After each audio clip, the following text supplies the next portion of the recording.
Chapter 14. One day, Jonathan, son of Saul, said to the young man bearing his armor, "Come, let's go over to the Philistine outpost on the other side." But he did not tell his father. Saul was staying on the outskirts of Gibeah under a pomegranate tree in Migron.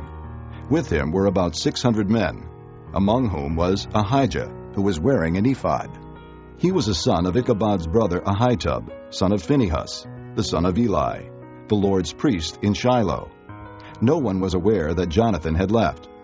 On each side of the pass that Jonathan intended to cross to reach the Philistine outpost was a cliff.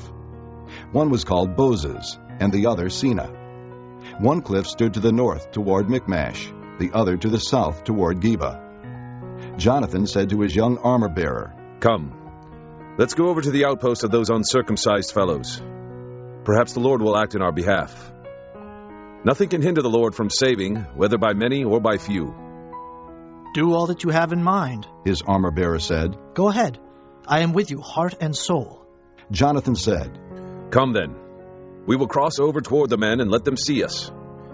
If they say to us, 'Wait there until we come to you,' we will stay where we are and not go up to them.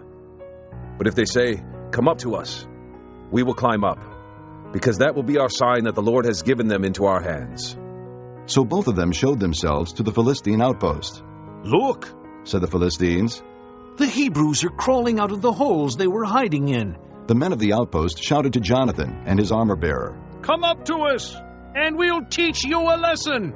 So Jonathan said to his armor-bearer, "Climb up after me. The Lord has given them into the hand of Israel." Jonathan climbed up, using his hands and feet, with his armor-bearer right behind him. The Philistines fell before Jonathan, and his armor-bearer followed and killed behind him. In that first attack, Jonathan and his armor-bearer killed some 20 men in an area of about half an acre. Then panic struck the whole army, those in the camp and field, and those in the outposts and raiding parties, and the ground shook. It was a panic sent by God.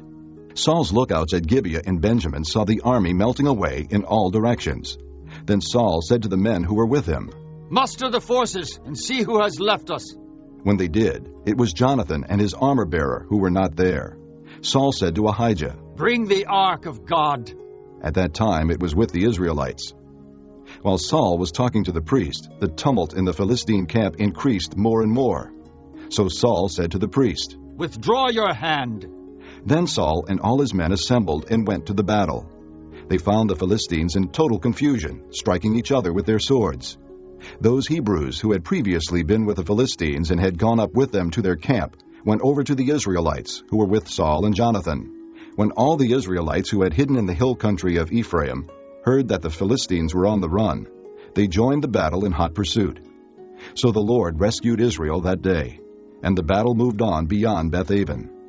Now the men of Israel were in distress that day, because Saul had bound the people under an oath, saying, "Cursed be any man who eats food before evening comes, before I have avenged myself on my enemies." So none of the troops tasted food. The entire army entered the woods, and there was honey on the ground. When they went into the woods, they saw the honey oozing out, yet no one put his hand to his mouth, because they feared the oath. But Jonathan had not heard that his father had bound the people with the oath. So he reached out the end of the staff that was in his hand and dipped it into the honeycomb. He raised his hand to his mouth, and his eyes brightened.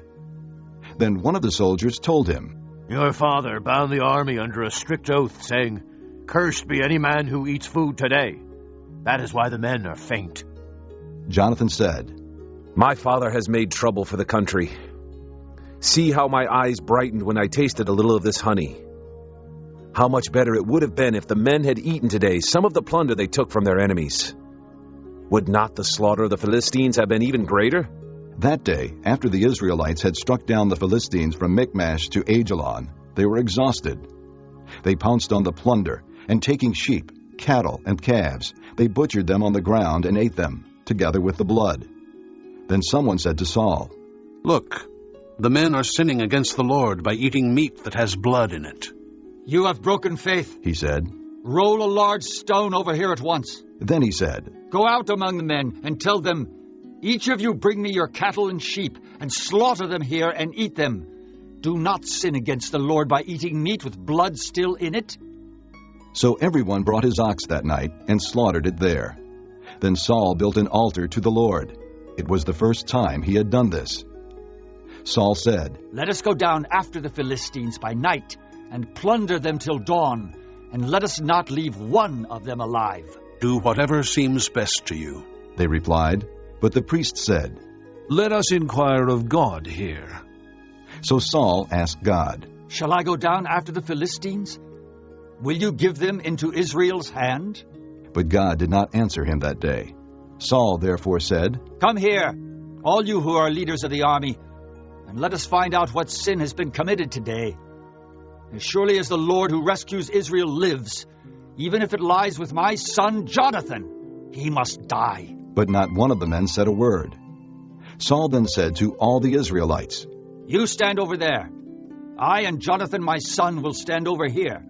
Do what seems best to you. The men replied. Then Saul prayed to the Lord, the God of Israel. Give me the right answer. And Jonathan and Saul were taken by lot, and the men were cleared. Saul said, Cast the lot between me and Jonathan my son. And Jonathan was taken. Then Saul said to Jonathan, Tell me what you have done. So Jonathan told him.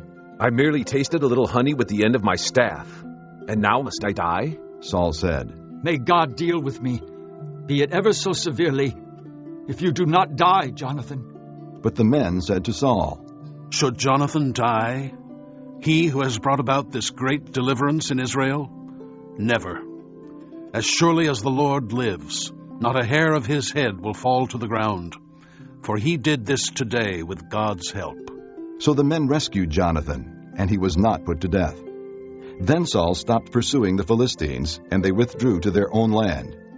After Saul had assumed rule over Israel, he fought against their enemies on every side: Moab, the Ammonites, Edom, the kings of Zobah, and the Philistines.